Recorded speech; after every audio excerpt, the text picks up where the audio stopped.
Je suis marathonien, j'ai commencé à 40 ans à courir. Je travaillais pendant 16 heures par jour, 7 jours sur 7, de 20 ans à 40 ans. Et à partir à 40 ans, un ami d'enfance m'appelle au Liban pour me dire viens, je prépare le marathon du Liban.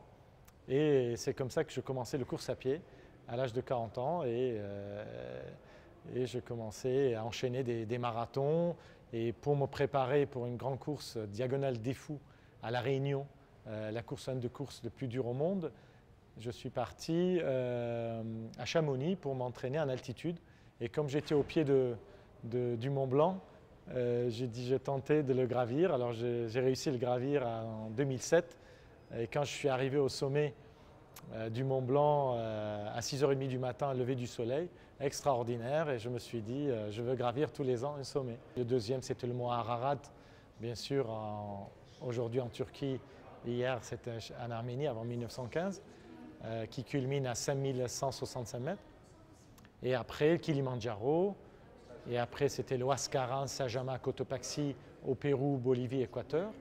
Et après, le pic Lénine en Kirghizistan, qui culmine à 7134 mètres, pour me préparer à gravir l'Everest. En 2015, je suis parti pour tenter, pour le 100e commémoration du génocide arménien et pour tous les génocides qui ont été perpétrés au XXe et XXIe siècle, gravir le plus haut sommet du monde pour délivrer message de paix, de mémoire et de reconnaissance. Malheureusement, 25 avril, je me trouvais au camp de base de l'Everest. Il y a eu un tremblement de terre où on a arrêté l'expédition, 20 morts parmi les alpinistes, 60 blessés. J'étais obligé de rentrer et en 2016, j'ai retenté et j'ai eu de la chance d'arriver au sommet le 22 mai à 8h30 du matin. Arrivé au sommet, sortir le drapeau de la paix avant tout, hein. J'étais parti pour ça. Et après, j'ai amené beaucoup de drapeaux, drapeaux français, drapeaux libanais, drapeaux arméniens. Et ceux qui m'ont aidé, les associations, les drapeaux des associations et le drapeau des mécènes qui ont financé le projet. Et pour leur offrir, enfin pour moi, je voulais leur faire un cadeau parce qu'ils ont cru en moi et que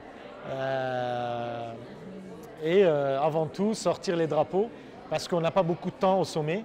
Moi j'ai eu de la chance, il faisait très beau, il faisait moins 20, pas de vent et j'ai pu sortir tous mes drapeaux, prendre des photos et après admirer bien sûr le paysage, faire un 360, filmer en 360 et bien sûr redescendre très vite parce que le temps change à cette altitude très vite et il ne fallait pas rester trop longtemps.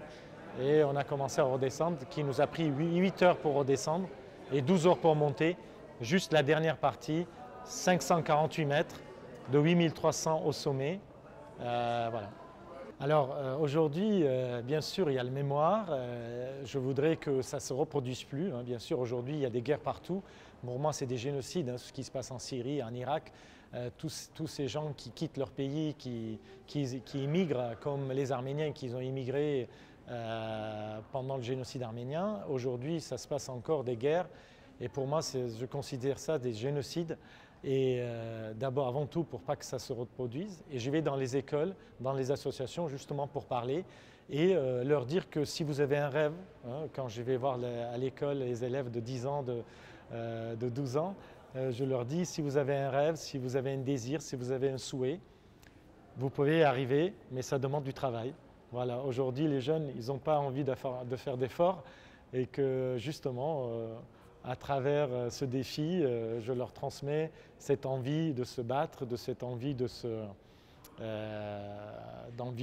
l'envie de faire d'efforts. Enfin voilà. Quelques mots sur le mont Ararat, c'est quand même pas un nain, c'est 5000 mètres je crois. 5165 mètres, très émouvant bien sûr, je l'ai gravi en 2011 et très très émouvant, arrivé au sommet, bon, voilà c'est… On est dans l'Arménie historique, même si tout à fait. La montagne est aujourd'hui en Turquie. Exactement, exactement, oui, pour nous c'est le mont Ararat et c'est un symbole et que tout Arménien rêve gravir l'Ararat et moi j'ai eu de la chance de pouvoir le faire et bien sûr c'est ça qui m'a motivé aussi d'aller au plus haut sommet du monde. Alors, concrètement, c'est pour un Arménien, c'est difficile parce qu'il me pose la question des fois.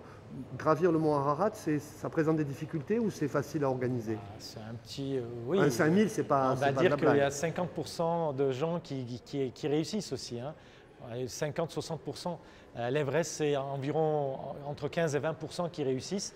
Le mont Ararat, si on n'est pas préparé, il faut quand même une petite préparation parce que la dernière partie de 4002 à 5002, 5165, c'est de nuit. Il faut avoir un petit peu préparé.